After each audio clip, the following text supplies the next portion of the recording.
राजा विक्रम की कहानी, बुद्धि और समृद्धि की कहानी। बहुत समय पहले एक दूर देश में राजा विक्रम नाम का एक न्यायप्रिय और शक्तिशाली राजा राज करता था।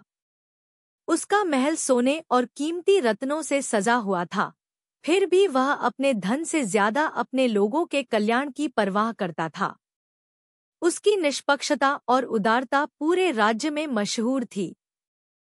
एक दिन राजा विक्रम ने अपने मंत्री से पूछा, मेरे राज्य में अमीर और गरीब के बीच इतना बड़ा अंतर क्यों है?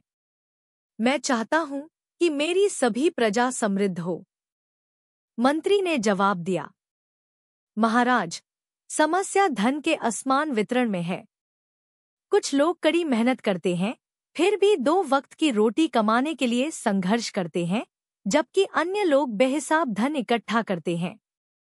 इस समस्या को हल करने के लिए राजा विक्रम ने घोषणा की कि हर महीने की पहली तारीख को शाही खजाने से सोने के सिक्के गरीबों में बांटे जाएंगे।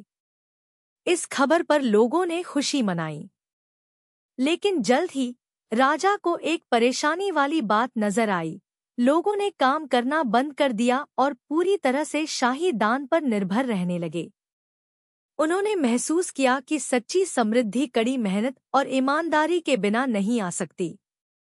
उन्होंने अपना दृष्टिकोण बदला और घोषणा की, अब से मैं गरीबों को सोने के सिक्के नहीं दूंगा। इसके बजाय मैं उन्हें काम करने के अवसर दूंगा। जो लोग मेहनत करेंगे उन्हें अपनी मजदूरी मिलेगी। राजा विक्रम ने तब खेतों की सिंचाई के लिए नहरों की खुदाई का आदेश दिया, शिल्प सिखाने के लिए कार्यशालाएं बनाईं और कौशल प्रशिक्षण के लिए स्कूल स्थापित किए। कुछ ही समय में पूरा राज्य फलने फूलने लगा। लोग आत्मनिर्भर हो गए और राजा विक्रम की बुद्धिमत्ता की दूर दूर तक प्रशंसा होने लगी।